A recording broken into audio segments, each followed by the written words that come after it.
Ciao compagni, siamo qui oggi per celebrare il 25 aprile. We're here today, comrades, to celebrate Italy's Liberation Day from nazi-fascism on the 25th of April 1945. Oggi siamo qui anche con i nostri compagni dei partiti internazionali. Abbiamo il Partito Comunista di Grecia, il Partito Comunista di Popoli di Spagna e il Partito New Communist Party of Great Britain di Gran Bretagna, che è con noi a celebrare oggi questa commemorazione. Facciamo dei piccoli brevi interventi sulla resistenza, sul fascismo nei vari partiti. We're going to talk about the resistance movement and fascism in the Second World War in Greece, Spain, Britain and of course in Italy. So the first to intervene, il primo ad intervenire sarà il compagno del Partito Comunista di Grecia, KKY, Mikali, come and sit with us just to talk a little bit about the situation in Greece with fascism in the past and in the present. Grazie compagno. Thank you, comrade. Grazie. Thank you. Dear comrades, on behalf of the Communist Party of Greece, I want to thank you for the invitation to this event. KKE salutes the 73rd anniversary of Liberation Day from fascism and Nazi in Italy, but also the 73rd anniversary of the Liberation Day of fascism in Europe in general. 73 years passed, comrades, from the victory of the Soviet army against the Nazis, the victory of socialism against capitalism in his most inhuman form, fascism. The day when the red flag, the banner of the first social state, the banner of the first people's state, the Soviet Union, was raised over Reichstag by the Red Army, which has crushed the allegedly invincible armies of Nazi Germany, remains one of the brightest pages in people's history. KKE pays tribute to all those who gave their lives on the battlefields in the whole world, and mainly in Europe, in Italy, in Greece, in the USSR, and in the underground resistance in order to smash the fascist monster. To the communist parties of all the world which led the national liberation struggles, to all those who fought with weapons or with leaflets in their hands, to those who maintained a heroic stance in the dungeons and in the face of the execution squads, to those who died of hunger, to the millions who were tortured in the concentration and death camps. We honor and defend the from distortion the enormous contribution of the Soviet Union, which shouldered the main burden of the war. It made a decisive contribution at an enormous cost. For this reason, the Soviet Union, its people, the Red Army, the Communist Party of the Bolsheviks, which was at the head of this titanic struggle, deserve the recognition and gratitude of all those who honor the anti-fascist victory. The victory of the Soviet Union over Nazi was achieved due to the advantages offered by the socialization of the means of production and the central planning of the economy. It was achieved due to the leading role of the popular masses, with the working class in the leading force. Of course, it was achieved due to the role of the Communist Party as the revolutionary workers' vanguard. It's a hugely important historical lesson for the present and future of the revolutionary movement. KKE is proud that it was the instigator, organizer and main provider of militants for the great resistance of our people under the banners of EAM. The national liberation movement of our country, the armed struggle of Hellas, under the guidance of KKE, emerged as one of the most mass movements in the occupied countries. All the national liberation movements, the partisans made their own important contribution with the communist parties at their head. And this is why the Nazis targeted the communists in all countries in order to eliminate people's resistance. As a vengeance to people's struggle, Nazi war crimes in Greece were unspeakable in whole Europe, but tortures, assassinations, mass executions, even total extermination of whole villages and cities, with the annihilation of Kandanos, the Holocaust of Komeno, and the execution of 1,100 people in Calabria being only a small sample of fascism's terrible crimes. Of course, communists were Nazis' first target. Thousands of communists gave their lives for the resistance. Kessariani, Kurnovo, Akronafpia, Kokinia, Haidaria, Stratis are only a few of the places where these sacrifices were made. We, comrades, we today are inspired and we learn from history in order to deal with the tasks of the present and the future with greater maturity and readiness. KKE addresses itself to the working class, the poor popular strata, and especially to the young men and women, and calls on them to seek out the truth, the real facts and the reasons that cause global and local wars, the rising domination of Nazism in certain countries. Fascism emerged from the bowels of the capitalist system. It is one of the forms used by the monopolists to exercise power, particularly in conditions of capitalist crisis, when they feel that bourgeois democracy is not good enough to protect their interests. Bourgeois class tries to conceal the fact that the crimes against humanity were not only committed by the Nazis, but also by the governments of the democratic bourgeois states. For example, USA committed the most massive and awful crime of all these when it dropped the atomic bombs in Hiroshima and Nagasaki without any existing military need to do so. It is therefore capitalism who creates fascism, and for this fact originates the need, and from this fact originates the need to fight capitalism itself, to fight for workers' power in order to fight fascism. KKE honors the 73rd anniversary of the people's victory over fascism and calls on the working people, the pensioners, the youth in Greece to condemn and isolate Nazi criminal Golden Dawn. Golden Dawn is a Nazi nationalist party. It follows the examples of Hitler, the fascist regimes that butchered the peoples and humanity. It promotes crude anti-communism and hatred against the labor and people's movement. It organizes and carries out criminal acts against it. It has connections with sections of the state apparatus and especially the forces of repression and with criminal networks. It is directly supported by sections of capital, especially ship owners, etc. in Greece. The murder of Pavlos Fissas, a 34-year-old anti-fascist musician, the attack against members and supporters of the KKE in Perama are part of the series of criminal attacks against immigrant, tradesmen, workers, young people that reveal the true criminal face of Golden Dawn. The emergence of Golden Dawn and the rise of its influence in Greece occurred in conditions of a deep capitalist economic crisis, with a rapid reduction of the influence of the parties that have served for decades as pillars of the bourgeois political system, in a period when people's movement had not regrouped.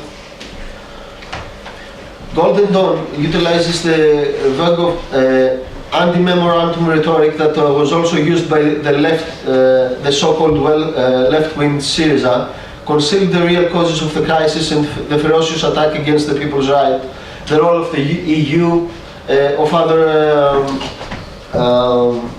imperialist mechanisms, etc. Golden Dawn and Nazi activity cannot be tackled using theories about improving the functioning of bourgeois democracy. Bourgeois state is neither willing nor able to tackle Nazism. Neither can the so-called anti-fascist fronts, an alliance of the labor people's movement in cooperation with bourgeois political forces. We had similar examples in Greece, and we do know that these examples, they didn't fight actually Golden Dawn, but they helped the Golden Dawn rise. Only the People's Alliance, the development of the class struggle with the aim of overthrowing the monopolist power, the capitalist system can deal. Only the People's Alliance, the development of the class struggle with the aim of overthrowing the monopolist power, the capitalist system, only this can deal with Nazism. Only the mass struggle and the decisiveness of the working people and the youth can root out Golden Dawn from amongst the masses once and for all. Dear comrades, KKE stresses that the struggle against fascism for the defense of the workers' rights and the people's gains must not be detached from the struggle against the monopolies, against capitalism exploitation and capitalist power. That it must not slide into alliances with bourgeois and opportunist forces which seek to rescue the parliamentary form of the capitalist dictatorship. The goal of working class power must be a firm commitment. The goal of the People's Alliance as a social alliance with an anti-monopoly, anti-capitalist direction as a working class people's opposition against bourgeois power should not change in its direction or its content. Only a proletarian communist revolution can lead humanity out of the deadlock created by the imperialist wars. No matter what difficulties the revolution may have to encounter, and in spite of the temporary failure of waves of counter-revolution, the final victory of the proletarians is inevitable.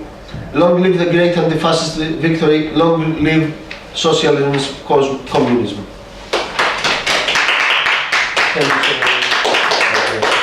Sorry about my English. Thank you, compagno I Michalis. understood it perfectly well. Ευχαριστούμε. Next. It's better than his Greek. It's better than my Greek and my Spanish. And next guest is going to be Theo from the New Communist Party of Britain, or David from the Theo. Okay, thank you.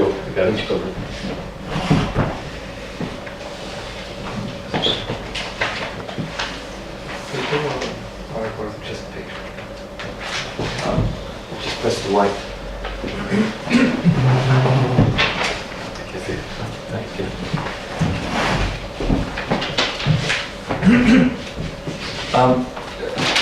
Good afternoon, comrades. I bring you greetings from the New Communist Party of Britain, and it's great to see this small but important group of representatives of fighting militant communists from all over Europe. Because as we know, there are many communist parties who aren't fighting and they're not militant.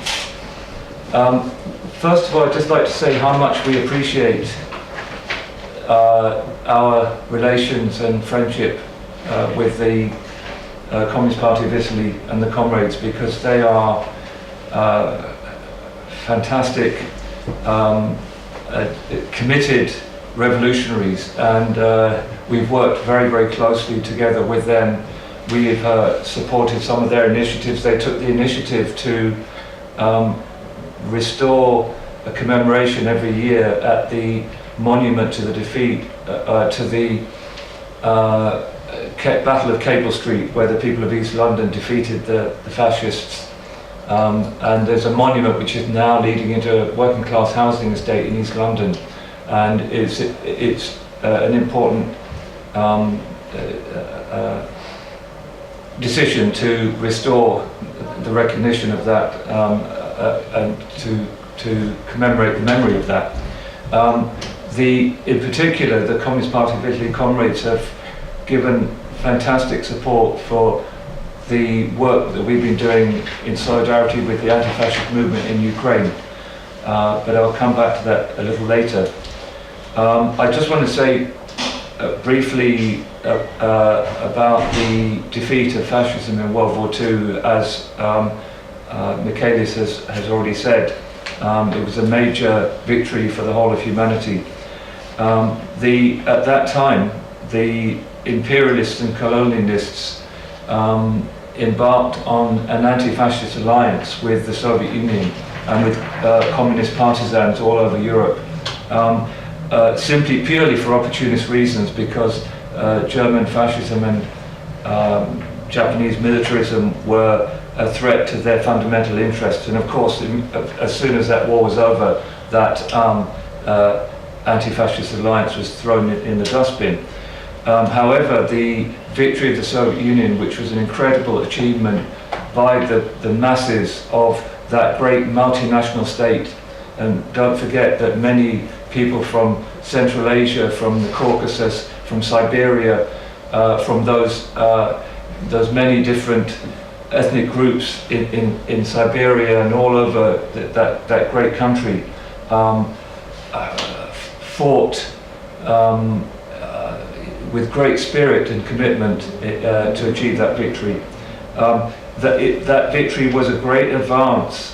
It was an incredible achievement because when the war broke out, they found that the Soviet armed forces weren't prepared, and they suffered major setbacks and defeats. But it took the fascists twice as long to reach the gates of Moscow than it took Napoleon, and they had double the casualties that Napoleon suffered by the time they reached Moscow. But that victory was also a great advance across the world, in the same way that the 1917 revolution was, for socialism, for the working class and working people, and for the national liberation movements. It put in place a socialist camp which for many years, especially before, well, up until maybe 1990, gave huge support to national liberation movements all over the world, but also great assistance and education for small countries, small developing countries all over the world in defending their sovereignty. And of course, we must never forget the role of the mass partisan movements all over Europe and in the Soviet Union. As communists, we have to remember that was very, very difficult and dangerous work. Being part of that work was, you had to be prepared to face the possibility of torture or death.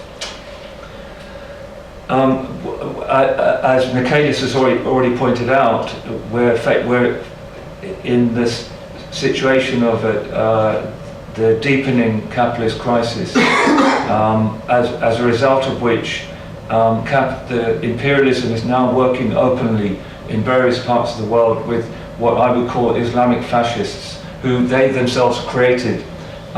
So we've seen them working with Al-Qaeda and ISIS in Syria, that they're working openly and hand in hand with Al-Qaeda to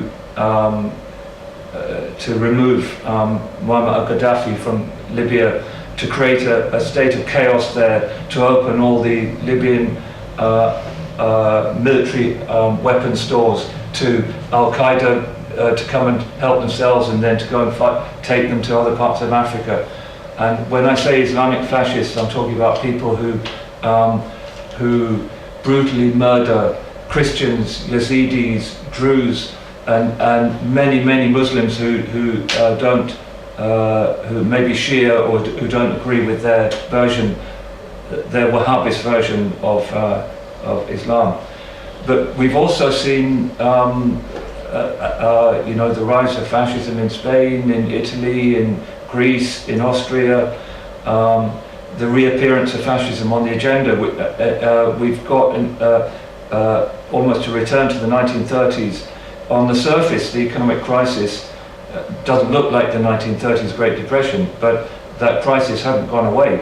But the similarities are the move increasingly towards war, the threat of war, towards trade disputes and trade blocs, and the reappearance of fascism. And Ukraine is a European country, an advanced European country with a highly developed industry, aerospace, they build aircraft, rockets, many other high advanced industrial goods. And yet there's been a fascist coup backed by the Americans. And in this country, only a tiny handful of people have come together to build up a successful solidarity campaign with the anti-fascists in the Donbass and who are underground in the rest of Ukraine. And you know, we really appreciate the fantastic commitment which the Communist Party of Italy comrades and other parties have shown to that. We've managed to create to draw together members of 7 or 8 different political parties in our protests.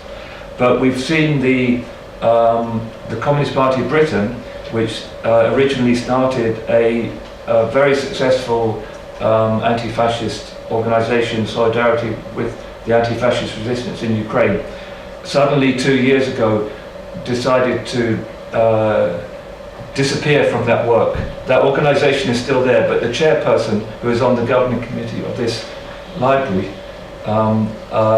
suddenly he stopped convening meetings or turning up. And our analysis is that that was at the request of the Communist Party of Ukraine, which is a corrupt reformist party who are working with Yanukovych before they were gaining financially. They failed to lead a struggle against the Maidan movement, and today they don't support the main anti-fascist movement in Ukraine, Borotba, and they don't even support the People's Republics in Lugansk and Ukraine. We also have several anti-fascist organisations in Britain who we've tried, but they have no interest in even discussing what's happening in Ukraine. And the reason for that is that there's among the petty bourgeois and the right wing in the Labour Party, the trade unions, who are supporting those anti-fascist campaigns, is a deep and strong. They follow the line of the bourgeoisie in attacking Russia and demonizing Putin in Russia. And one of the people who played a major part in claiming that what happened in Ukraine wasn't actually a fascist American-backed coup, it was a progressive movement, it was a progressive revolution against the Russian threat, and that is John McDonnell, who is currently Jeremy Corbyn's right-hand man in the Labour Party. So, you know, we can be very proud that we've and with our Italian and other comrades, that we've built up a strong solidarity movement with Ukraine from such isolated forces. Before, I just want to say a few words very quickly that today we're meeting at a time of great history-making days in Korea, and for us it's very important, and it's wonderful to see the leaders of the North and the South come together. That Kim Jong-un and the Workers' Party of Korea for the last 5 or 6 months have made a number of historical initiatives which led to the participation in the Winter Olympics and a new flourishing of friendship between the North and the South, which poses a great danger to the United States, who is pushed to the side. And as we meet here today, the various organizations of the American state in Washington and elsewhere are working very, very hard to try to work out how they're going to handle this and how they can undermine that process. So we are very happy with those developments and the promise of peace and of America being forced to actually sign a proper peace treaty to end the Korean War after something like 74 years. So just to finish, it's an honor to be part of this meeting, and we bring comradely greetings from our small party, but to all the people who are here. Thank you very much. Thank you. Thank you, Phil. And now is the time for David. Would you like to say something quickly, and then we finish? Anything about Spain and the situation in Spain now. David from the PCPE, Partito Comunista dello Pueblo di Spagna, Partito Comunista di Popoli di Spagna, Communist Party of the People of Spain. Okay, David. So, I'm not sure if you want to translate. Yeah, afterwards, yeah, we'll translate in English if you want to speak Spanish. Yeah, because first of all, I mean, my English is not enough, I think, so I'm going to try to say something in Spanish. No, we'll support you. That's what I'm here for. Okay, first of all, I would like to read this meeting because it's so important for us, I think, in this country, in the United Kingdom. On behalf of our General Secretary Astor Garcia and the wall or militancia. Bueno, pues me arranco en castellano. So, es una pena que no hubiese tenido la oportunidad de prepararme algo. Say he regrets. You want to translate this? No, you go. Oh, Like say he regrets, as you say, he didn't have time to prepare something like a speech or anything, but Nada, me gustaría agradecer realmente a los camaradas italianos por organizar este evento. Creo que más eventos como este hacen falta. so thanks very much for to the Italian Communist Party for to organize this event, which is really needed. Times like that. Muchas veces pensamos que estamos muy aislados, ¿no?, de todo lo que viene a ser cualquier tipo de actividad política en otras partes del Reino Unido, pero bueno, siempre llena un poco el corazón, ¿no?, saber que seguimos trabajando por un poco difundir el mensaje y los valores comunistas. So most of the times we think we are just left aside from the political life, but it's very nice to see and to realize there's there are still some activities going on in a country like that. So for us, we live abroad, so it's not easy to like participate. Bueno, para empezar, como sabéis, creo que en España tenemos o tuvimos la experiencia de una guerra bastante cruda en torno a las fuerzas del fascismo. We faced a very strong and brutal war during the fascist attack in 1936, the coup d'etat from Franco.